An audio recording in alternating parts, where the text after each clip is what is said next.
بسم الله الرحمن الرحيم. الحمد لله الذي خلق الخلق لعبادته وأمرهم بتوحيده وطاعته، وأشهد أن لا إله إلا الله وحده لا شريك له في ربوبيته وألوهيته وأسمائه وصفاته، وأشهد أن لا إله إلا الله وحده لا شريك له في ربوبيته وألوهيته وأسمائه وصفاته، وأشهد أن محمدًا عبده ورسوله أرسله بالهدى ودين الحق ليظهره على الدين كله، فبلغ الرسالة وأدى الأمانة ونصح الأمة. اللهم صل وسلم وبارك عليه وعلى آله وأصحابه ومن سلك سبيله واهتدى بهديه إلى يوم الدين.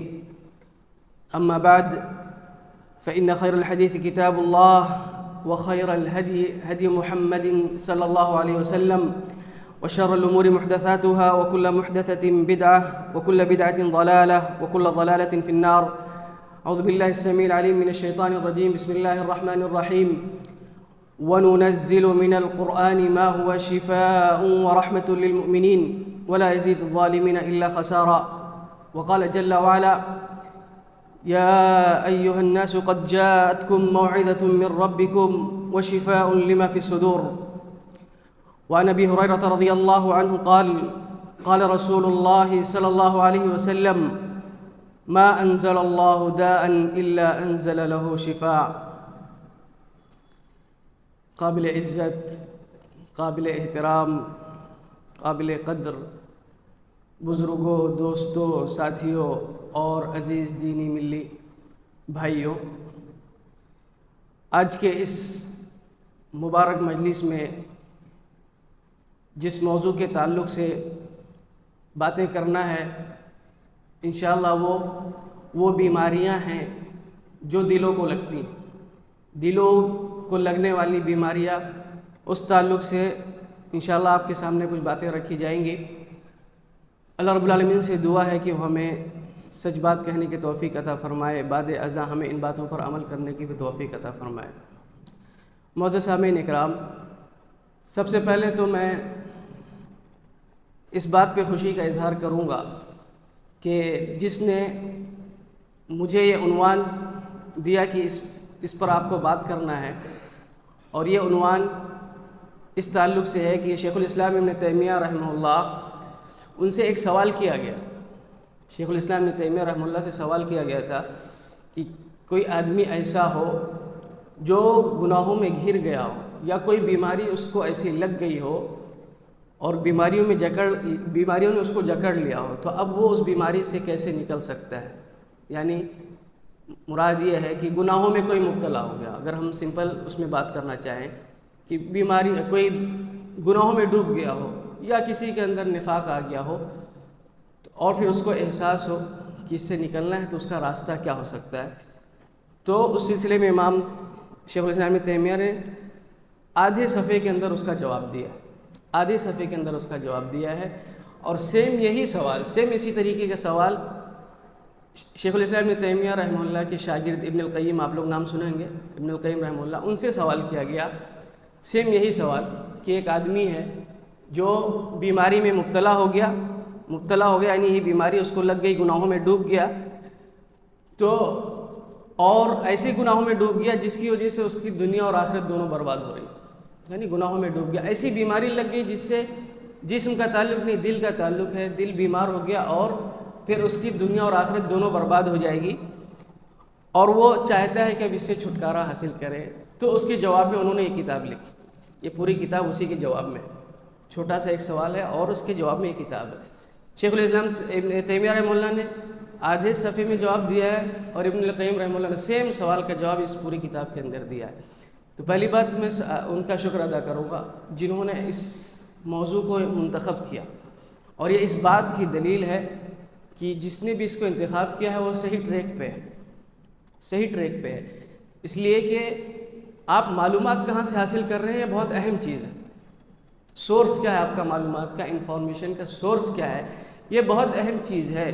اس لیے کہ اگر آپ دینی معلومات کہیں غلط جگہ سے معلومات حاصل کریں گے تو ظاہر سی بات ہے کہ وہ غلط جگہ سے معلومات حاصل کرنے کی وجہ سے آپ جو اس کے تعلق سے عقیدہ بنائیں گے، جو آپ کا فہم آئے گا وہ غلطی پر مبنی ہوگا. اسی لیے کہا جاتا ہے کہ منہج سلف میں جو سب سے اہم چیز ہے، جو سب سے پہلا قاعدہ ذکر کیا جاتا ہے کہ ان کے ہاں جو مصدر التلقی ہے، جہاں سے انفارمیشن کو، دینی انفارمیشن کو لیا جاتا ہے، حاصل کیا جاتا ہے، وہ کتاب و سنت ہے اور فہم سلف ہے. تو شیخ الاسلام ابن تیمیہ، ابن قیم رحمہ اللہ ہمارے اسلاف میں سے. تو اگر اس لائن پہ کوئی پہنچ گیا ہے، اس لائن کو کوئی پکڑا ہوا ہے، تو مطلب یہ ہے کہ منہج سلف پر ہے، اور اس کے پاس جو انفارمیشن آئے گی وہ انشاءاللہ صاف ستھری رہے گی، اور اسلام کی جو اصل فہم ہے، اسلام کو جہاں سے صحیح سے سمجھنا ہے، وہ صحیح سے اسلام کو سمجھ پائے گا. اور اگر انفارمیشن ادھر ادھر سے لے گا تو پھر جو ہے اس کے افکار غلط ہوں گے. آپ کو میں مثال دے کے بتانا چاہوں گا. جیسے آپ اگر کہیں گنے کا جوس دیکھ رہے ہیں، گنے کے جوس جہاں سے نکالا جاتا ہے، اب گنے کے جوس جہاں نکالا جا رہا ہے، گنے کے ساتھ ساتھ آپ اس میں اگر کوئی غلط چیز ڈال دیں گے، کوئی غلط مکس کر دیا اس میں، تو کیا اس جوس میں شامل نہیں ہو جائے گا؟ اس جوس میں شامل ہو جائے گا کہ نہیں؟ پھر آپ اگر اس کو پی لیں گے تو آپ کو نقصان کرے گا کہ نہیں کرے گا؟ وہ ایسی ہی معلومات کا مسئلہ ہے. آپ کی ساری معلومات اوریجنل ہو، اچھی ہو، لیکن آپ نے تھوڑا سا مسٹیک کیا اور کہیں سے غلط معلومات آپ لے آئے، تو یہ جو ہے آپ کو نقصان پہنچا دے گا. اور نقصان ایسا ہے کہ آپ کی دنیا بھی خراب ہو جائے گی اور آپ کی آخرت بھی خراب ہو جائے گی. اس لیے اس چیز کو سمجھنا نہایت ضروری ہے کہ معلومات ہم کہاں سے حاصل کر رہے ہیں. اور اسی لیے بار بار یہ آپ کو سمجھانے کی کوشش کی جاتی ہے کہ معلومات آپ منہج سلف کے حساب سے حاصل کریں، اور اس میں آپ کو ہر جگہ معلومات ملے گی. آپ اس بات کو اپنے ذہن میں رکھ لیں. منہج سلف سے مراد صحابہ اکرام نے جس طریقے سے دین کو سمجھا وہ مراد ہے. اور آپ اپنے دماغ میں اس بات کو رکھ لیں کہ صحابہ اکرام نے جب دین کو پہنچایا ہے تو صرف الفاظ نہیں پہنچایا، صرف الفاظ نہیں، قرآن کی صرف الفاظ نہیں، عربی عبارتیں نہیں، حدیث میں صرف حدیثیں نہیں، اس کے مفہوم کو بھی پہنچایا. کیا اس کا مفہوم کیا ہوتا ہے اس کو بھی پہنچایا ہے. صرف الفاظ اگر کوئی پہنچا دے تو وہ تو طوطے کے جیسا ہو گیا، الفاظ نہیں پہنچایا ان لوگوں نے، مفہوم پہنچایا ہے. اسی مفہوم کو ہمیں تلاش کرنا ہے. ان سے اچھا فہم کسی کا ہو سکتا ہے، چاہے کوئی کتنا بھی سمجھدار کیوں نہ پیدا ہو جائے، ان سے اچھا کسی کا فہم ہو سکتا ہے. تو دین کو سمجھنے کے لیے اس دین کو سمجھنے کے لیے ضروری ہے کہ فہم سلف کو ہم تلاش کریں، اور یہ چیزیں ہمیں یہاں پر ملیں گی. تبھی جو ہے ہم صحیح راستے پہ رہ پائیں گے، اور پھر کسی کو نقصان نہیں پہنچائیں گے. خود پہلی بات تو خود ہم اپنے آپ کا نقصان نہیں کریں گے، اور دوسرے کو نقصان نہیں پہنچائیں گے. اور اگر ہم ادھر ادھر سے معلومات حاصل کریں گے تو میں یہ کہہ رہا ہوں کہ پہلے اپنے نفس کو ہم نقصان پہنچائیں گے، بعد میں پھر اور لوگوں کو نقصان پہنچائیں گے، سماج، معاشرہ اور اپنے مسلمانوں کو نقصان پہنچائیں گے. اس لیے بہت ضروری ہے کہ آپ ان چیزوں کو سمجھنے کی کوشش کریں. معلومات آپ کہاں سے لے رہے ہیں بہت اہم چیز ہے. سورس آپ کا کہاں سے انفارمیشن کا ایک اہم چیز ہے، اس کے بارے میں آپ محتاط رہیں. تو جنہوں نے بھی اس چیز کو لایا ہے میں اس کو تہہ دل سے مبارکباد پیش کرتا ہوں. میں خوشی کا اظہار کرتا ہوں اس مسئلے میں کہ آپ کو بغیر کسی نے شاید میرے خیال سے گائیڈ نہیں کیا، آپ نے خود تلاش کر کے اس چیز کو لایا ہے، تو اس بات پر آپ قابل مبارکباد ہے.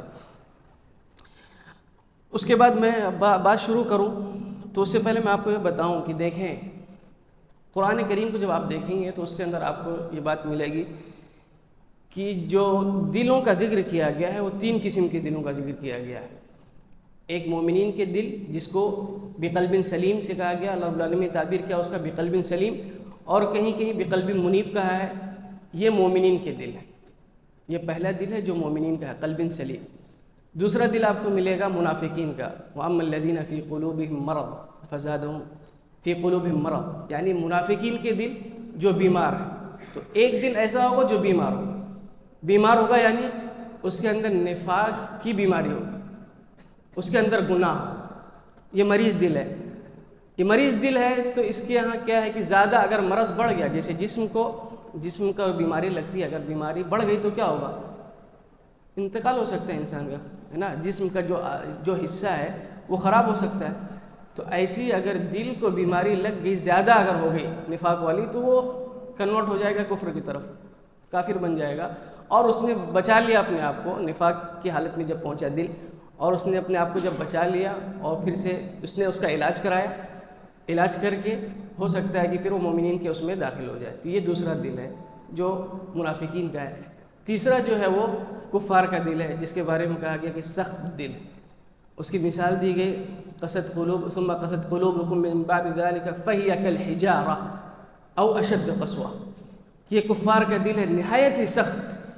اللہ رب العالمین نے کہا کہ پتھر سے بھی زیادہ سخت، پتھر سے بھی زیادہ سخت ہے، کہ پتھر میں بھی چانس ہے کہ چشمے پھوٹ جائیں اور اس کے اندر سے نہر نکل جائیں، لیکن یہ کفار کے دل ہے، ان کے سخت ہو چکے ہیں، ان کے اندر رحم نام کی کوئی چیز نہیں، اس کے اندر ایمان نہیں ہے تو اس میں نرمی کہاں سے ہوگی؟ تو یہ کفار کے دل اس طریقے سے آپ کو ملیں گے۔ اور آپ کو یہ بات بتاؤں میں کہ جنت میں جو داخل ہوں گے یہی والے دل داخل ہوں گے، جس کو اللہ رب العالمین نے کہا یوم لا ينفع مال ولا بنون الا من اتى الله بقلب سلیم، الا من اتى الله بقلب سلیم، کہ وہ دن جس دن کوئی چیز فائدہ نہیں دے گی انسان کو، نہ ہی اس کا مال اور نہ ہی اس کی اولاد۔ کیا فائدہ دے گا؟ جو آدمی صاف ستھرے دل کے ساتھ آیا، یعنی اس کے دل کے اندر نہ تو شرک پایا جا رہا ہے، سلیم محفوظ ہے، سلامت ہے اس کا دل۔ کس سے محفوظ ہے؟ شرک سے محفوظ ہے، بدعات سے محفوظ ہے، خرافات سے محفوظ ہے، گناہوں سے محفوظ ہے، حسد سے محفوظ ہے نا، نفرت سے محفوظ ہے، چڑیے کے جیسا اس کا دل ہے، حدیث کے اندر آیا اس کا، نہایت ہی ہلکا، یعنی کچھ ہے ہی نہیں اس کے اندر اس طریقے سے گندگیاں، نفاق کی گندگی، حسد کی گندگی، یہ سب گندگیاں ہیں، بیماریاں ہیں دل کو لگنے والی، تو یہ دل کو بوجھل کر دیتی ہے۔ تو اللہ رب العالمین نے کہا کہ نہیں، ایسا دل جنت میں نہیں جائے گا، جنت میں جو جائے گا دل چڑیوں کے دل کے طریقے سے ہوگا، نہایت ہی ہلکا ہوگا۔ اور میں آپ کو بتاؤں یہاں پر یہ بات بھی کہ گناہ جو ہے، گناہ جو ہوتے ہیں وہ گندگی ہیں، نہیں دکھ رہا ہے ہمیں بہت سی چیزیں نظر نہیں آ رہی ہیں، لیکن وہ گندگی ہیں، ہے نا۔ اور جس کے اندر گندگی لگی ہو جنت میں داخل ہو سکتا ہے؟ آپ سوچیں ذرا سا، جس کے اندر گندگی لگی ہے، صاف ستھرا نہیں ہے، وہ جنت میں داخل ہوگا؟ ہم اللہ رب العالمین کے سامنے جب آتے ہیں نماز پڑھنے، تو اللہ رب العالمین نے آرڈر دیا ہے کہ صاف ستھرا ہو کیا ہو، جس جگہ نماز پڑھو وہ بھی پاک ہونا چاہیے، جس کپڑے میں آپ نماز پڑھو وہ بھی پاک ہونا چاہیے، کوئی گندگی نہیں ہونا چاہیے۔ اللہ رب العالمین کے سامنے آ رہے ہیں، پاکی چاہیے، اس میں کوئی گندگی نہیں ہونا چاہیے، ہے نا۔ تو جنت میں جانے کے لیے بھی، اور بلکہ جنت کی صفات میں اللہ رب العالمین نے ذکر کیا ہے کہ جنت طیب ہے، طیبہ، اور جو فرشتے اس میں داخل ہوتے ہیں اللہ رب العالمین نے کہا طیبین، طیبون، یہ سب پاک لوگ ہیں، پاک لوگ ہیں۔ تو جنت میں جو دل جائے گا وہ پاک اور صاف ستھرا دل جائے گا، جس کے اندر کوئی گندگی نہ لگی ہو، اور یہ جو گندگیاں جو لگتی ہیں وہ گناہوں کے ذریعے سے لگتی ہے۔ تو یہاں پر دیکھیں جو سوال ہوا ہے اس میں سوال یہی ہے، ما دواء من تحکم فیہ الداء وما الاحتیال فی من تسلط علیہ الخبال وما العمل فی من غلب علیہ الکسل وما الطریق الى التوفیق وما الحیلة فی من شتت علیہ الحیرہ ان قصد التوجہ الى اللہ تعالی إن قصد التوجه إلى الله تعالى منعه هواه وإن رام الادكار غلبت عليه الافتكار وإن أراد أن يشتغل لم يطاوعه الفشل۔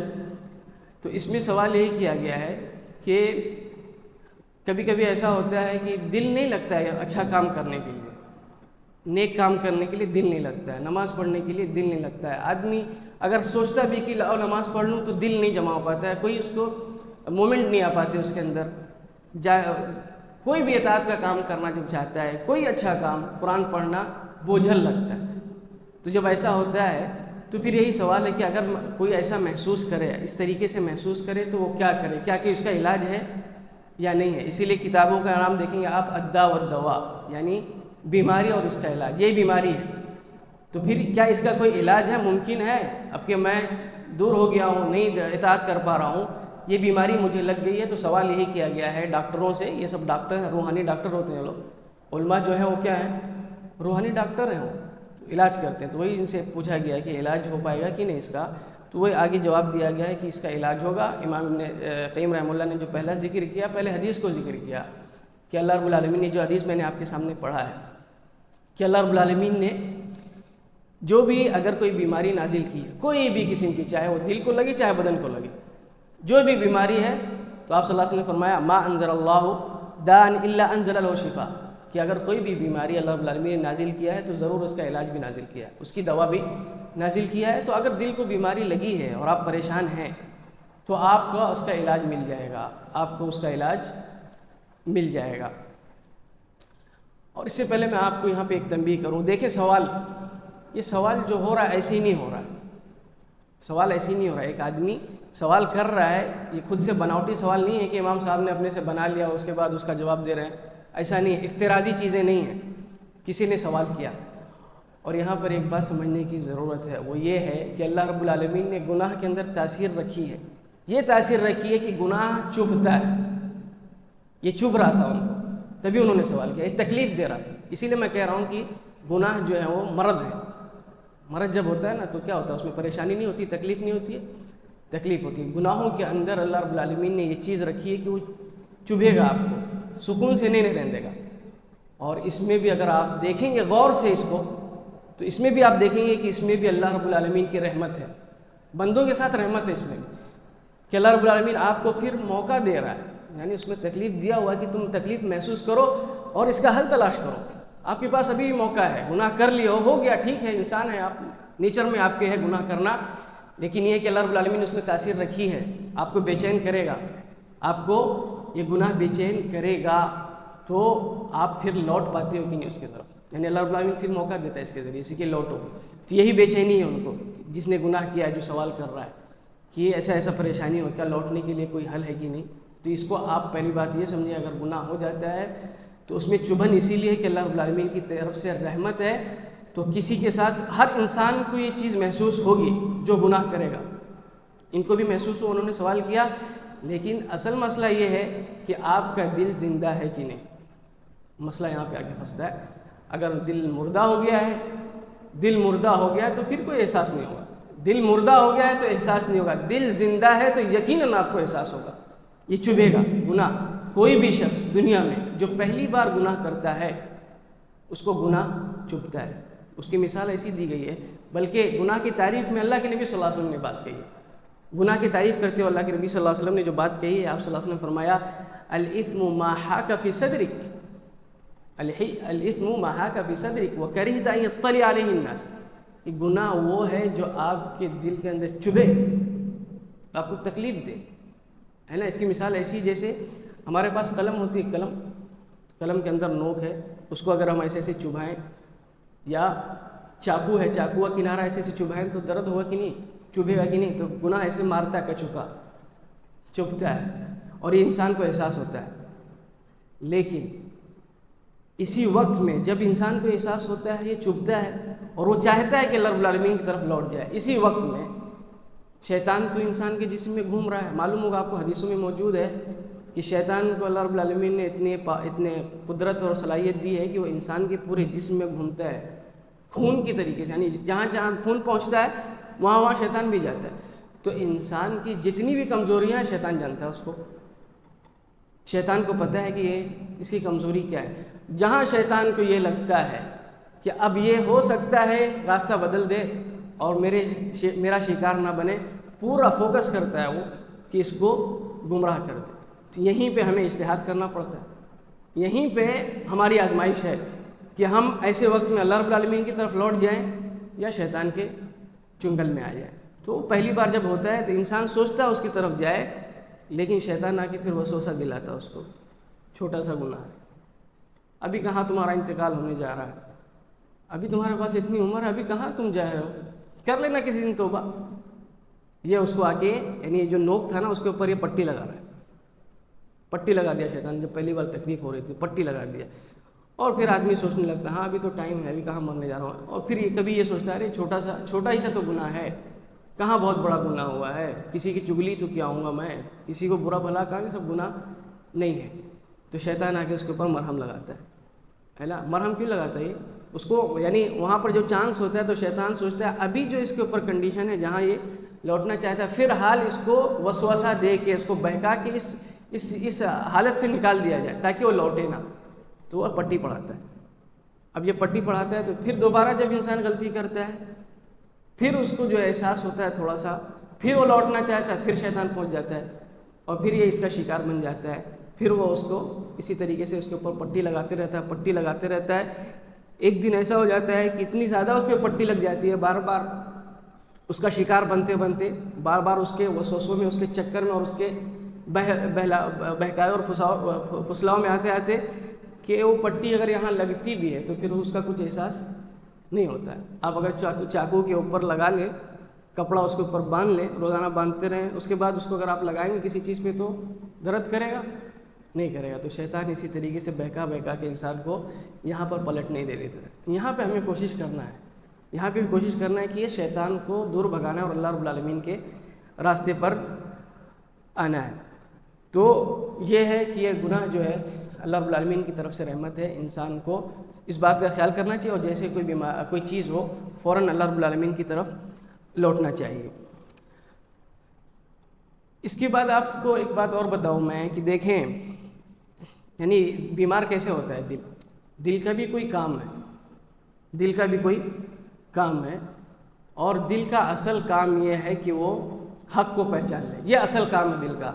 یہ جو ہے نا محبت اور دل میں محبت اور پیار اور یہ سب چیزیں جو مخلوق کے لیے ہوتی ہیں, یہ دل کا کام نہیں ہے. یہ تو فلموں نے سکھایا ہوگا آپ کو, یہ تو جو ٹی وی کیا بولتے ہیں سیریل اور ناول, یہاں سے یہ سب چیزیں آئی ہوں گی. یہ دل اللہ رب العالمین نے بنایا ہے اور اسی دل کو دیکھے گا. اللہ رب العالمین نے اپنے ایمان کو, اپنے نور کو داخل کرنے کے لیے اس جگہ کا انتخاب کیا, اس دل کا.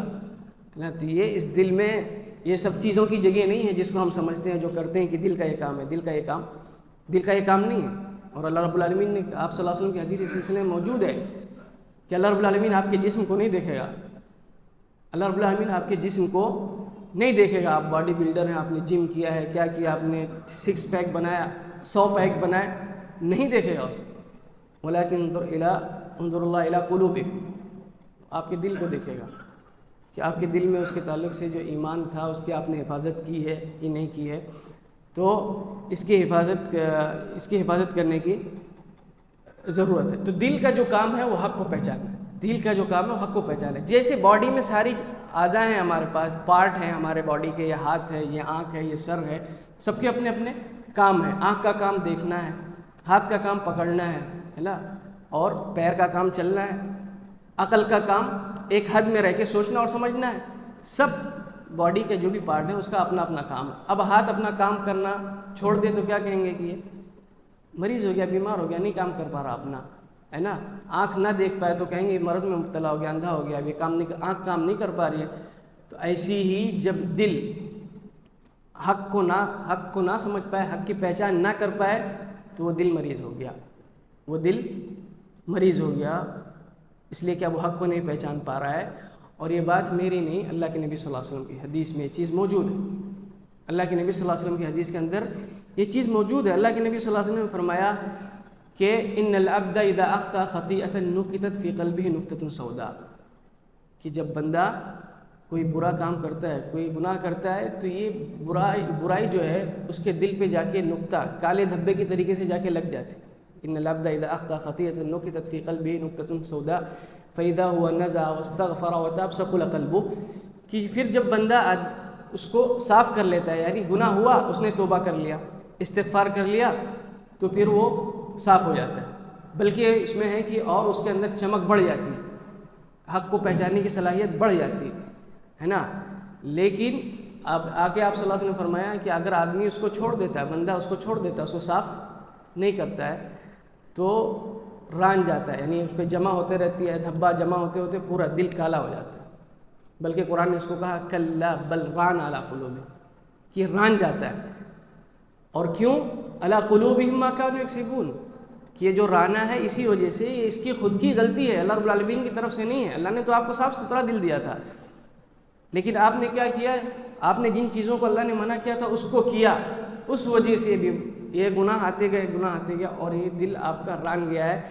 اب آپ صلی اللہ علیہ وسلم نے پھر اس کی مثال دی کہ وہ کلکوز المجخیہ, اس کا آپ صلی اللہ علیہ وسلم نے بتایا کہ دل اس طریقے سے ہو جاتا ہے کہ جیسے آپ دیکھیں گے گلاس ہے, گلاس یا کپ جس میں ہم چائے پیتے ہیں, دل کی مثال ایسی دیا کہ گلاس جب آپ ایسے رکھو گے کھلا ہوا, کپ ایسے رکھو گے, تو اس کے اندر آپ جو چیز ڈالنا چاہو چلی جائے گی.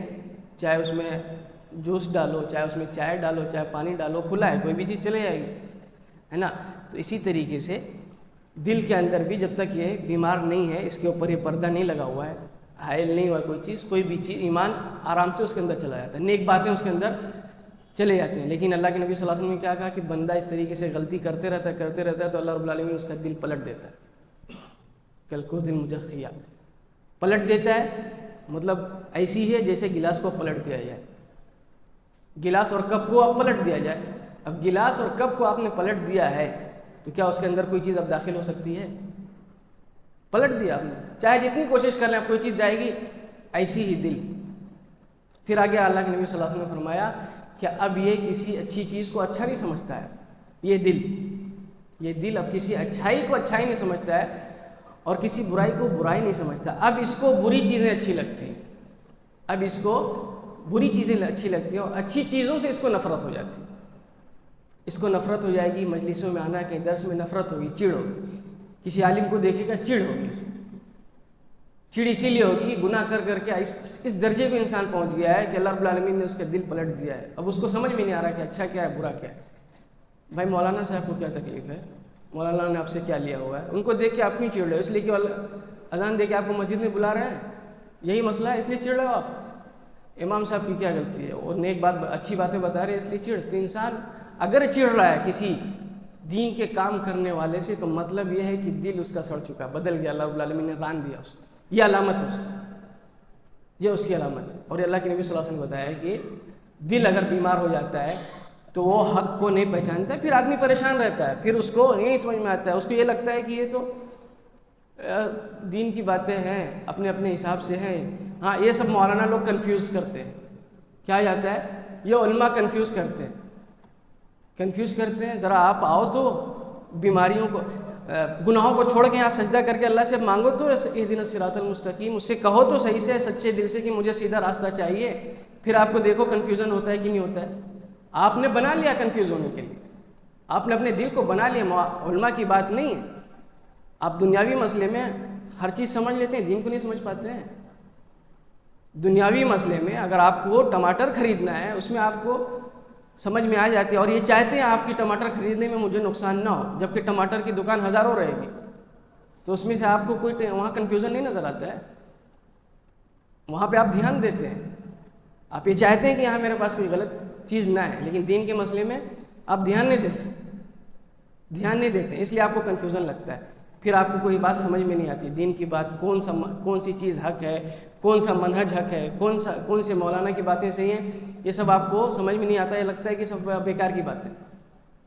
یہ سب اسی لیے ہوتا ہے، جب انسان گناہوں میں مبتلا ہوتا ہے تو اس طریقے سے اللہ رب العالمین اس کو دین سے دور کر دیتا ہے، اپنے دین سے، اس دین سے جس کو اس نے پسند کیا ہوا اس سے اس کو دور کر دیتا ہے۔ اور آپ دیکھ لیں اور حدیثوں کو آپ دیکھیں، جس زمانے میں ہم جی رہے ہیں روزانہ فتنے ہوں گے، آپ روز ڈیلی جب آپ صبح میں اٹھیں گے تو کوئی نہ کوئی فتنہ ہوگا، اور یہ آپ صلی اللہ علیہ وسلم کی طرف سے یعنی باتیں موجود ہیں۔ قیامت جیسے جیسے قریب آئے گی تو یہ سب چیزیں آئیں گی، لیکن اس میں آپ کو محتاط رہ کے اپنا ایک راستہ صحیح سے ڈھونڈنا ہے، تلاش کرنا ہے کہ اپنا اصل دین بچا کہاں ہے، اپنا اصل دین ہے کہاں، اس کے پیچھے پڑے رہنا ہے، ان کنفیوژن کے پیچھے بھاگنا نہیں ہے، کسی فتنے میں مبتلا نہیں ہونا ہے۔ اور آپ کو معلوم ہے کہ حدیث میں اللہ کے نبی صلی اللہ علیہ وسلم نے فرمایا ہے اس بات کو کہ دین جو ہے غریبی کی حالت میں شروع ہوا ہے، کم لوگ تھے، اجنبی لوگ تھے، لوگ بولتے تھے شروع میں بھی کہ یہ کون سا دین ہو گیا ہے، کون سے مسلمان لوگ ہیں، تو دین کا یعنی آخری میں بھی دین ایسی ہو جائے گا، کچھ لوگ رہیں گے، کچھ لوگ ایسے رہیں گے جو صحیح دین پہ چلیں گے، اور جب وہ صحیح دین پہ چلیں گے تو لوگ بولیں گے ارے یہ کون سا کام ہے، تعجب کریں گے اس کو دیکھ کے، تو اس پر بہت کم لوگ رہیں گے، اور ہم کوشش کریں کہ ہم اس جماعت میں رہیں، اس حق والی جماعت میں رہیں، اور ادھر ادھر اپنے آپ کو کنفیوژن میں نہ لیں۔ کنفیوژن ہوتا ہے تو اس کا حل اللہ رب العالمین کے پاس، اس کا حل اللہ رب العالمین کے پاس ہے۔ جواب میں شیخ الاسلام ابن تیمیہ رحمہ اللہ نے یہی بتایا کہ اگر آپ کے پاس ایسا کوئی مسئلہ آ گیا، آپ پریشان ہیں، آپ کے اندر کوئی بیماری لگ گئی دل کو، تو آپ اس کے لیے کیا کریں؟ دعاؤہ الالتجاء الی اللہ والتضرع والدوام التضرع، کہ آپ جو ہے اللہ رب العالمین سے دعا کریں، اس کے سامنے آئیں۔ اور سچ بات یہ ہے کہ آپ چاہے جتنا گناہوں کے اندر ڈوب جائیں، اور اگر آپ سچے دل سے اس کے پاس اللہ رب العالمین کے پاس آئیں گے، اور خاص کر کے ان اوقات کے اندر آئیں گے جب وہ آپ کو معاف کرنے کے لیے آتا ہے۔ اللہ رب العالمین تو ہر روز آتا ہے نا ہمیں معاف کرنے کے لیے، ہم نہیں جاتے ہیں، ہم نہیں جاتے، اس کے بعد کہتے ہیں دین کی باتیں سمجھ میں نہیں آ رہی۔ اللہ رب العالمین کے بارے میں حدیث کے اندر موجود ہے کہ ہر روز وہ آسمان دنیا پر نازل ہوتا اور یہی پوچھتا ہے کہ کوئی بندہ ہے جس نے گناہ کیا ہے، رات کی تاریکی میں آ کے مجھ سے معافی مانگتا ہے، میں معاف کر دوں۔ تو ہم چاہے جتنا گناہ کر لیں، معافی اگر اس سے مانگنے آئے تو اللہ رب العالمین اس کو معاف کرے گا۔ اللہ نے کہا قل یا عبادی الذین اسرفوا علی انفسہم لا تقنطوا من رحمت اللہ، لا تقنطوا من رحمت اللہ، کہ میرے بندو تم نے چاہے جتنا گناہ کیا ہے، چاہے جتنا گناہ کے اندر ڈوبے ہوئے میرے پاس آؤ، میرے رحمت سے مایوس نہیں ہو، اس لیے کہ شیطان یہاں آ کے آپ کو پریشان کرے گا جب آپ گناہ میں جائیں گے۔ اور آپ یہ جان لیں کہ گناہ جو ہے ہم سے ہوں گے، صرف انبیاء اکرام علیہ السلام اللہ رب العالمین نے ان کو محفوظ رکھا، باقی ہم جو انسان ہیں ہم سے غلطی ہوگی، کوئی بھی ہو، این کان، کوئی بھی انسان ہو غلطی کرے گا، ایسا نہیں ہو سکتا کہ وہ غلطی نہ کرے، ہے نا۔ لیکن اس کا حل کیا ہے؟ لوٹو۔ انبیاء اکرام علیہ السلام کی آپ باتیں دیکھیں، حضرت آدم علیہ السلام کو جنت سے کیوں نکالا گیا؟ حضرت آدم علیہ السلام سے غلطی ہوئی کہ نہیں؟ ہلکی سی ہوئی نا، لیکن اس کے بعد فوراً انہوں نے توبہ کیا، ہے نا۔ تو ہمارا بھی یہی ہے، ہم سے ہمارے والد جن سے زیادہ عقل مند کوئی نہیں ہو سکتا، شیطان ان کو بہکا لے گیا تو ہم بچ جائیں گے؟ ہم بچ پائیں گے شیطان کے شکار سے؟ دنیا بھر کے اس کے پاس ہتھ کنڈے ہیں، ہتھیار ہیں، تو ان کو پھنسا کے انہوں نے بہکا دیا۔ جیسے کہ اللہ نے کہا، ابھی جو امام صاحب نے تلاوت کی تقریباً ساری باتیں اسی سلسلے میں تھی کہ کیسے کیسے اس نے بہکایا، اور وہ بھی بہکایا تو حضرت آدم علیہ السلام سے جو غلطی بھی ہوئی جان بوجھ کے نہیں ہوئی، یہ بات آپ یاد رکھیں۔ جان بوجھ کے آپ کو گناہ نہیں کرنا، گناہ ہو سکتا ہے آپ کے پاس، آپ کوئی انسان کسی کی عمر ہے 18 سال 20 سال، ہو سکتا ہے اس سے کوئی گناہ ہو سکتا ہے، اس لیے کہ وہ اس کی ضروریات ہیں، ہو سکتا ہے وہ کسی اس میں لالچ میں پھنس جائے اور وہ گناہ میں واقع ہو جائے، ہے نا۔ تو حضرت آدم علیہ السلام سے گناہ ہوا، لیکن حضرت آدم علیہ السلام کے بارے میں اللہ نے قرآن میں کہا تھا فنسیا کہ جو عہد و پیمان تھا نا حضرت آدم علیہ السلام سے کہ یہ شیطان تمہارا دشمن ہے، شیطان سے بچتے رہنا، یہ عہد و پیمان اس وقت حضرت آدم علیہ السلام کے ذہن سے نکل گیا۔ کیوں نکل گیا؟ اس لیے کہ اس نے قسمیں کھانا شروع کی، وقاسمہما انی لکما لمن الناصحین، قسمیں کھا کے کہنے لگا کہ میں آپ کا خیر خواہ ہوں، میری بات مان لو، چلے جاؤ اس درخت کے پاس، ہے نا، میں نصیحت کر رہا ہوں، میں آپ کا برا نہیں چاہ رہا۔ اس طریقے سے آدم علیہ السلام کے ساتھ شیطان نے کیا تھا۔ تو وہ اللہ رب العالمین نے بتایا کہ جو عہد و پیمان ہوا، تو جب شیطان نے قسمیں کھانے لگا اللہ کا نام لے کے کہ خدا کی قسم میں تمہارا خیر خواہ ہوں، تو اس وقت جو ہے عہد و پیمان عہد و پیمان جو ہے حضرت آدم علیہ السلام ان کے ذہن سے نکل گیا، تو یہ غلطی ہو گئی، ہے نا۔ جان بوجھ کے غلطی کا تصور آپ نہیں کریں، تو غلطی اسی کو کہا جاتا ہے کہ کوئی غلطی آپ سے ہو جائے کسی وجہ سے، پھنس گئے آپ۔ اور سچ بات تو یہ ہے کہ اگر آپ اچھے انسان ہیں تو اگر آپ کہیں پھنس بھی جائیں گے تو اللہ رب العالمین وہاں سے آپ کو سیف نکال لے گا، آپ کو گندہ ہونے نہیں دے گا۔ اس کی مثال حضرت یوسف علیہ السلام پھنس گئے، چاروں طریقے سے ہر طرف سے پھنس گئے، ہے نا۔ لیکن وہاں بھی دیکھیں قرآن میں آپ پڑھیں تو انہوں نے فوراً یہ دعا کی، قال رب السجن احب الی مما تدعوننی الیہ والا تصرف عنی کیدہن اصب الیہن واکن من الجاہلین فاستجاب له ربہ فصرف عنہ کیدہن۔ حضرت یوسف علیہ السلام کے پاس جب یہ سب مسائل آئے، فوراً انہوں نے دعا کی، اللہ یہ گناہ مجھ سے دور کر دے، اس لیے کہ یہ جو خواتین کا جو مکر و فریب ہے وہ بہت خطرناک ہے، میں پھنس جاؤں گا، اور اگر میں پھنس جاؤں گا پھر میں جاہلوں میں سے ہو جاؤں گا اور میرا معاملہ جو خراب ہوگا۔ فاستجاب له ربہ فصرف عنہ کیدہن، تو اللہ رب العالمین نے ان کو وہاں سے بچا لیا۔ اس سے پہلے اللہ رب العالمین نے کہا انہ کان من عبادنا المخلصین، کیوں میرے نیک اچھے بندوں میں سے تھے تو میں نے ان کے اندر گندگی نہیں لگنے دی، میں نے ان کو کذالک لنصرف عنہ السوء والفحشاء انہ من عبادنا المخلصین، کہ اب میں نے ان سے جو ہے اس برے کام کو پھیر دیا، دور کر دیا۔ کیوں؟ اس لیے کہ میرے نیک بندے، اگر آپ نیک بندوں میں سے رہیں گے، آپ کے دل میں یہ ہے کہ برائی نہ ہو، اور اگر کہیں آپ پھنسنے لگیں گے تو اللہ رب العالمین آپ کو سیف نکال دے۔ لیکن جب آپ کہیں پھنسنے جائیں، لگ رہا ہے کہ پھنس رہے ہیں، آپ دعا کریں، جیسے کہ حضرت یوسف علیہ السلام نے دعا کی کہ اللہ مجھے بچا لے، میں اس میں بیماری میں اس میں پھنسنے جا رہا ہوں، اور اگر تو نہیں پھنسائے گا تو میں جاہلوں میں سے ہو جاؤں گا۔ اور اس کی مثال ایک آپ صلی اللہ علیہ وسلم کے پاس، آپ صلی اللہ علیہ وسلم کے زمانے میں ایک صحابی ہے نا، اس کی ایک مثال دے کے اور میں آپ کو واضح کروں گا اس بات کو، کہ ایک صحابی اللہ کے نبی صلی اللہ علیہ وسلم کی خدمت میں حاضر ہوئے، شباب کہا جاتا ہے ان کو، شباب یعنی نوجوان، اور آ کے انہوں نے سوال کیا اللہ کے نبی صلی اللہ علیہ وسلم مجھے گناہ کرنے کی اجازت دیں، یعنی زنا کی اجازت دیں، زنا کرنے کی اجازت دیں۔ سوچیں آپ صلی اللہ علیہ وسلم نے اس زمانے میں، صحابہ کرام کا زمانہ آپ تصور کریں، اس زمانے میں یہ سوال ہو رہا ہے، آپ صلی اللہ علیہ وسلم نے ڈانٹا، کچھ کہا؟ آپ جانتے تھے کہ عمر ہے ایسا ہوگا۔ ابھی وسیلے آج جو ہمارے پاس وسائل ہیں وہ وسائل نہیں تھے، جس سب کے ہاتھ میں موبائل ہے اور کیا کیا ہے۔ آج تو لوگ ویسے فتنے میں پڑے ہوئے ہیں، تو یہ جو فتنے میں پڑے ہمارے بچے ہیں ان کے ساتھ رحم کرنے کی ضرورت ہے ہمیں۔ یہ وسیلے پھنسے ہوئے ہیں، ان کو دور نہ کریں، اپنے سے ڈانٹیں نہیں، ان کے اوپر رحم کریں، دیکھیں وہ کہاں جا رہے ہیں۔ اللہ کے نبی صلی اللہ علیہ وسلم سمجھ گئے، اللہ کے نبی صلی اللہ علیہ وسلم اس چیز کا خیال کیا کہ یہ ان کی عمر ہے نا، ان کو ڈانٹا نہیں اور ان کو مثالیں دے کے سمجھایا۔ زبردستی نہیں چلتی ہے، بچوں کے اوپر آپ زبردستی کریں اس سے کام نہیں بنے گا، پیار سے سمجھانا پڑتا ہے، ان کا مائنڈ واش کرنا پڑتا ہے، صاف کرنا پڑتا ہے ذہن۔ آپ صلی اللہ علیہ وسلم نے ان کو کیا بتایا کہ ایسا نہیں کرنا چاہیے، غلط ہے۔ کیا تم یہ چاہتے ہو کہ آپ کی والدہ کے ساتھ ایسا ہو جائے، آپ کی خالہ کے ساتھ ایسا ہو جائے، آپ کی بہن کے ساتھ ایسا ہو جائے؟ چاہتے ہو ایسا؟ انہوں نے کہا ایسے کیسے میں چاہ سکتا ہوں؟ تو آپ صلی اللہ علیہ وسلم بتایا تو جس کے ساتھ ہی معاملہ ہوگا وہ کسی کی والدہ ہے نا، کسی کی والدہ ہو سکتی ہیں، کسی کی بہن ہو سکتی ہیں، کسی کی خالہ ہو سکتی ہیں۔ تو وہ آدمی جیسے آپ چاہ رہے ہو کہ کوئی آپ کے پاس یہ جو غیرت ہے تو آپ کے بھائی کے پاس بھی وہی غیرت ہے، تو آپ کیوں یہ سوال کر رہے ہو؟ آپ ایسا نہیں کریں۔ وہ بات ان کو سمجھ میں آ گئی۔ کہنے کا مطلب یہ ہے کہ اللہ کے نبی صلی اللہ علیہ وسلم نے ان کے لیے وہاں دعا کی، اسی وقت سینے پہ ہاتھ رکھ کے ان کے لیے دعا کی، اللہم طاہر قلبہ، کہ اللہ رب العالمین نے ان کے دل کو پاک کر دے، صاف ستھرا کر دے اور ان کی حفاظت کر، گناہ سے ان کو دور کر دے۔ وہ صحابی کہتے ہیں، وہ صحابی کے بارے میں کہ وہ بیان کرتے ہیں کہ میں مجلس سے باہر نکلا، ابھی مجلس سے باہر ہی بھی نہیں نکلا تھا کہ یہ والا گناہ میرے نگاہ میں سب سے زیادہ نفرت والا بن گیا، سب سے زیادہ مکروہ اور سب سے بغض والا گناہ یہ بن گیا۔ تو اگر کوئی چیز جو پھنس جائے کسی چیز میں، جیسے کہ سوال میں یہاں پر ہے کہ اگر کوئی آدمی پھنس جائے تو اس کے لیے ہے کہ وہ دعا کرے، اللہ رب العالمین سے دعا کرے، اللہ رب العالمین اس کے لیے راستہ نکال دے گا۔ اور دعاؤں میں خاص کر کے خیال کرے وہ کہ اللہ کے نبی صلی اللہ علیہ وسلم نے جو دعائیں بہت ساری سکھائی ہیں اس کو پڑھتا رہے۔ ذکر و اذکار صبح کے ٹائم کی دعائیں ہیں، ہے نا، شام کے وقت کی دعائیں، آپ لیٹنے ابھی جائیں گے اس وقت دعائیں ہیں۔ دیکھیں آپ جب دعا پڑھیں گے تو آپ حفاظت میں آ جائیں گے۔ آپ نے درود شریف پڑھا، اگر آپ کو کچھ نہیں آتا ہے، آیت الکرسی اور درود شریف آتا ہے، یہی آپ نے پڑھ لیا، تو آپ کے پاس کون آ گیا آپ کی حفاظت کے لیے؟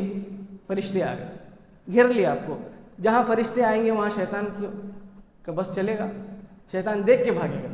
تو جو دعا پڑھے گا فوراً یہ جو ہے شیطان جو ہے فرشتے اس کی حفاظت کے لیے آ جاتے ہیں۔ تو آدمی جو ہے دعا پڑھتے رہے جو اللہ کے نبی صلی اللہ علیہ وسلم نے سکھایا ہے، تو شیطان اس کے قریب نہیں آ پائے گا اور اس کو جو ہے گمراہ نہیں کر پائے گا۔ جب شیطان گمراہ نہیں کر پائے گا تو انسان ظاہر سی بات ہے گناہوں میں نہیں جا پائے گا، گناہوں سے وہ بچ پائے گا۔ اس کے بعد ایک اہم چیز، یہ تو شیخ الاسلام ابن تیمیہ نے ذکر کیا، دعا اور بھی باتیں انہوں نے ذکر کی ہے۔ ٹائم کتنا باقی ہے؟ 10 منٹ اور 10 منٹ ہے۔ تو یہ 3-4 باتیں انہوں نے ذکر کی ہے۔ ایک بات یہاں پر ذکر نہیں ہے، اس کو میں نے دوسری جگہ سے پڑھ کے یہاں پر ایڈ کیا ہے، وہ یہ ہے قرآن کو سننا، استماع القرآن، قرآن کو سننا۔ قرآن کو سننا جو ہے یہ بہت اہم ہے دلوں کی بیماریوں کو دور کرنے کے لیے۔ دلوں کی بیماریوں کو دور کرنے کے لیے سننا، پڑھنے کا نمبر بعد میں آتا ہے۔ جو قرآن کے حقوق ہے نا، قرآن کا یہ حق ہے، پہلا حق، دوسرا حق، پہلا ہی حق آتا ہے قرآن کے سلسلے میں، ہمارے اوپر جو واجب ہوتا ہے ہم اس کو غور سے سنیں۔ غور سے سنیں گے تبھی یہ ہمارے دل کے اندر جو بیماریاں ہیں اس کو باہر نکالے گا اور اس کو ختم کرے گا۔ آپ قرآن اٹھا کے دیکھیں، قرآن اگر آپ پڑھیں گے نا، جہاں بھی رونے کا ذکر آیا ہے، جہاں بھی رونے کا ذکر آیا ہے، آپ کو کیا ملے گا وہاں پر کہ جب ان لوگوں نے قرآن کو سنا، وَإِذَا سَمِعُوا مَا أُنزِلَ إِلَى الرَّسُولِ تَرَىٰ أَعْيُنَهُمْ تَفِيضُ مِنَ الدَّمْعِ، کہ جب قرآن کو سنا تو ان کی آنکھوں سے آنسو آنے لگے۔ قرآن سنیں گے تو آپ کے آنکھ سے آنسو آئیں گے، جب آپ کے آنکھ سے آنسو آئیں گے تو دل آپ کا نرم ہوگا، یہی دل کو نرم کرتا ہے۔ یہ آنسو جو بہہ رہا ہے یہی دل کو نرم کرے گا، وہ بیماریاں جو ہے اس کے اندر جو ہے وہ نکل رہی ہیں۔ اسی طریقے سے مومنین کی صفات کے بارے میں ہے کہ جب یتلا علیہم یخرون للاذقان سجدا یبکون ویزیدہم خشوعا، کہ جب یہ قرآن کو سنتے ہیں تو روتے ہیں اور اللہ رب العالمین کے لیے سجدے میں گر جاتے ہیں۔ سننا یعنی قرآن کی تاثیر جو ہے سننے میں زیادہ ہے، اور وہ اس لیے ہے کہ دیکھیں آپ قرآن کا نزول جو ہوا کس قوم پر ہوا؟ عرب کے لوگوں پر۔ وہ لوگ پڑھے لکھے تھے؟ پڑھے لکھے نہیں تھے، پڑھے لکھے نہیں تھے، تو اللہ رب العالمین نے جو تاثیر ڈالی اس میں، اس کے سننے میں زیادہ ڈالی، سننے میں زیادہ ڈالی۔ اسی لیے جو لوگ سنتے تھے کافر بھی ہوتے تھے، تو کہیں کہیں یہ بھی آپ کو ملے گا کہ وہ اتنا زیادہ اس میں متاثر ہوتے تھے کہ اللہ کے نبی صلی اللہ علیہ وسلم کے ساتھ وہ بھی سجدہ کر لیتے تھے جب قرآن کو سنتے تھے۔ اور آپ صلی اللہ علیہ وسلم کو ساحر کیوں کہا گیا؟ کذاب کیوں کہا گیا؟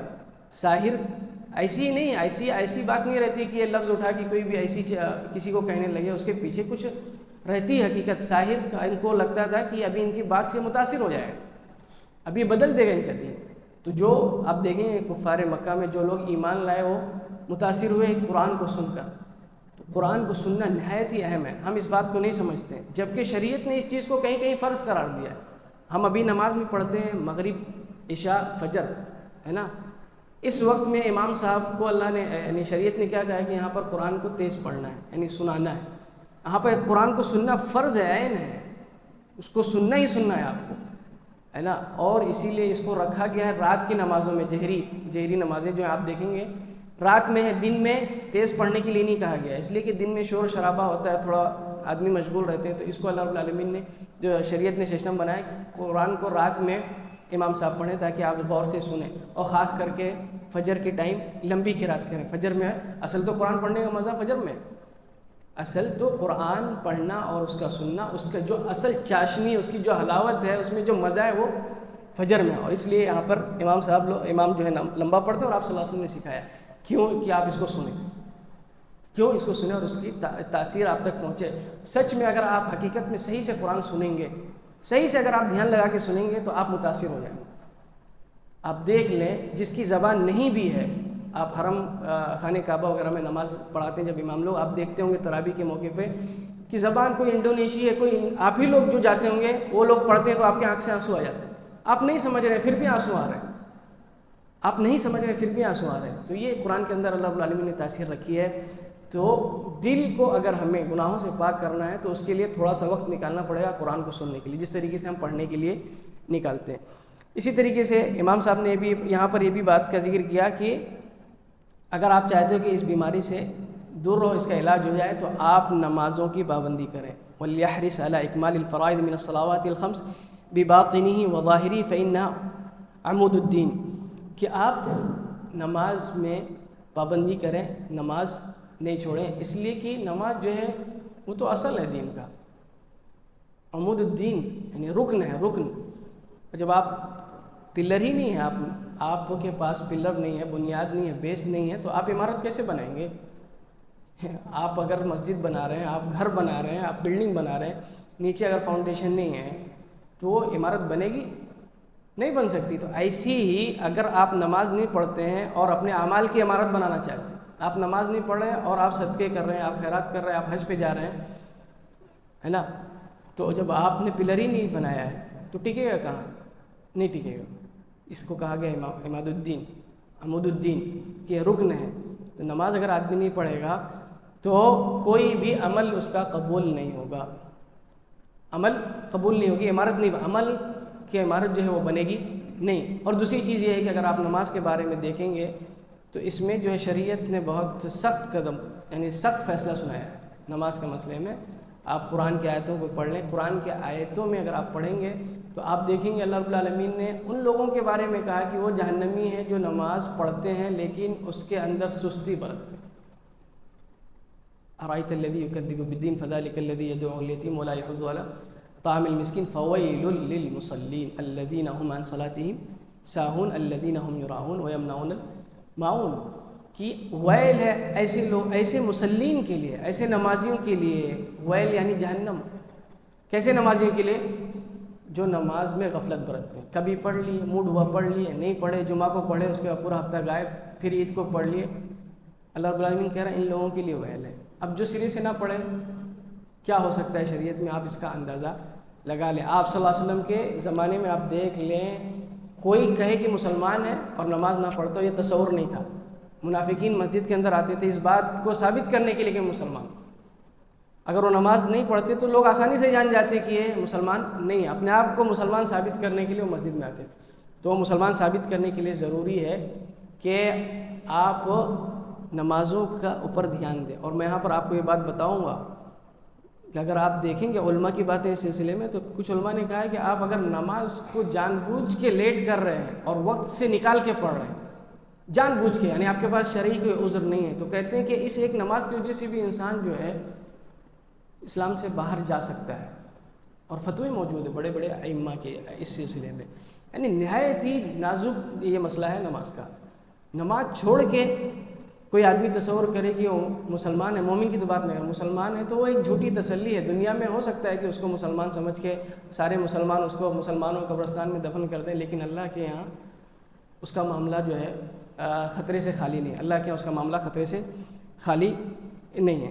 تو ایک چیز یہ ہے کہ اگر آپ چاہتے ہیں کہ اس سے یہ جو آپ کو بیماریاں لگی ہیں، کسی کو بیماری لگی ہے، گناہ ہو رہا اس سے، تو وہ نماز پڑھے۔ اور ایک چیز ہے کہ لا حول ولا قوت الا باللہ کثرت سے کہے، لا حول ولا قوت الا باللہ کثرت سے کہے۔ اس لیے کہ آپ دیکھو لا حول کا معنی کیا ہوتا ہے، لا حول ولا قوت الا باللہ، کہ اگر ایک حالت سے دوسری حالت میں بدلنا ہے تو اس کو بدلنے والا کون ہے؟ اللہ۔ لا حول ولا قوت، کوئی طاقت نہیں بدل سکتی ہے۔ یعنی اگر میں گناہ میں ہوں، اب گناہ سے میں اچھائی کی طرف آؤں تو صرف ایک ہی طاقت ہے جو بدل سکتی ہے، کون ہے وہ؟ اللہ۔ تو اگر آدمی سے گناہ ہو رہے ہیں، کثرت سے پڑھے، اس کو کثرت سے پڑھے، ہو سکتا ہے کسی دن اللہ رب العالمین اس کو اس معصیت سے نکال کے اطاعت میں داخل کر دے۔ لا حول ولا قوت الا باللہ۔ اور اس لا حول ولا قوت الا باللہ کو کہا جاتا ہے کنز من کنوز الجنہ، جنت کے خزانوں میں سے ایک خزانہ ہے نا، کیا اس کی ایک چابی ہے۔ ظاہر سی بات ہے کہ جب آپ کے پاس بہت ساری چابیاں ہیں اور آپ جا کے دروازہ کھولنا چاہیں گے خزانے کا، بہت سی چابیاں، بار بار آپ ٹرائی کرتے رہیں گے تو کسی دن کھل جائے گا کہ نہیں کھل جائے گا؟ کھل جائے گا نا کسی دن۔ تو ایسی آپ کنٹینیو لا الہ الا اللہ کہتے رہیں گے، کسی دن کیا ہے؟ کھل جائے گا وہ خزانہ، آپ کے جنت کا خزانہ آپ کے لیے کھل جائے گا۔ تو اس کو بھی کثرت سے کہیں اگر کوئی اس طریقے سے اس بیماری میں مبتلا ہو جاتا ہے۔ اور آخر میں ایک بات جو ہے کہ صبر کریں، صبر کریں۔ آپ نے دعا کر لیا تو یہ نہیں ہے کہ آج ابھی دعا کی ہے فجر میں اور آپ شام تک سوچیں کہ آپ کو جو ہے اس کا رزلٹ مل جائے، ایسا نہیں ہوتا۔ بلکہ اگر آپ کو اللہ نے توفیق دے دی، دعا کی نا، تو یہ بہت بڑی بات ہے۔ اگر آپ دعا کرنے لگے اس سلسلے میں تو مطلب یہ ہے کہ آپ کی جو فائل ہے اوپر آ گئی اب، اس لیے کہ آپ نے سوچنے لگے نا۔ جب تک آدمی سوچتا نہیں ہے تب تک وہ کام کرے گا نہیں۔ اور دعا میں جب آپ نے دعا کیا تو مطلب یہ ہے کہ آپ کی فائل اب اوپر آ گئی، آپ کے ذہن میں، آپ اس کے بارے میں سوچ و فکر کر رہے ہیں، غور کر رہے ہیں، تو اب وہ کسی دن اللہ رب العالمین اس کا کیا کرے گا؟ اسباب نکال دے گا، ہے نا۔ تو صبر کریں، اور صبر یعنی ٹائم لگتا ہے۔ صبر کا مطلب اس میں لمبی مدت لگتی ہے۔ آپ انبیاء اکرام علیہ السلام کی دعاؤں کو دیکھ لیں۔ حضرت ابراہیم علیہ السلام کی دعا کتنے دن کے بعد قبول ہوئی؟ انبیاء ہیں جن سے محبوب بندہ اللہ کے ہاں کوئی نہیں، ان کی دعائیں کتنے دن کے بعد قبول ہو رہی ہیں؟ 80 سال کی عمر میں اللہ رب العالمین نے ابراہیم علیہ السلام کی دعا قبول کیا۔ حضرت موسیٰ علیہ السلام کو اللہ رب العالمین نے 10 سال کے بعد نجات دی فرعون سے، 10 سال تک دعا کرتے رہے، ہے نا۔ اور بھی آپ دیکھیں گے دعاؤں کے سلسلے میں انبیاء کرام کی تو ٹائم لگا۔ حضرت یونس علیہ السلام کتنے دن پیٹ میں تھے مچھلی کے، دعا کرتے رہے تو ایک دن اللہ رب العالمین نے دعا کو قبول کیا۔ تو صبر کرنا پڑے گا، صبر نہایت ضروری ہے۔ آدمی جلد بازی نہ کرے تو انشاءاللہ جو بھی اس کی پریشانیاں ہیں اللہ رب العالمین اس کو دور کرے گا۔ اللہ رب العالمین سے دعا ہے کہ اللہ رب العالمین ہمیں گناہوں سے بچنے کی توفیق عطا فرمائے اور ہمیں اس راستے پر رکھے، اس راستے پر چلنے کی توفیق عطا فرمائے جو راستہ جنت کی طرف لے جاتا ہے، ہمیں گناہوں سے دور رکھے۔ اور اگر ہمارے اندر کوئی بیماریاں اس طریقے سے آ گئیں تو اللہ رب العالمین اس بیماری کو ختم کر دے، اور جب تک ہمیں زندہ رکھے، اسلام کے اوپر زندہ رکھے، اور ہمارا خاتمہ ہو تو ایمان پر ہو۔ وصلی اللہ وسلم علی نبینا محمد۔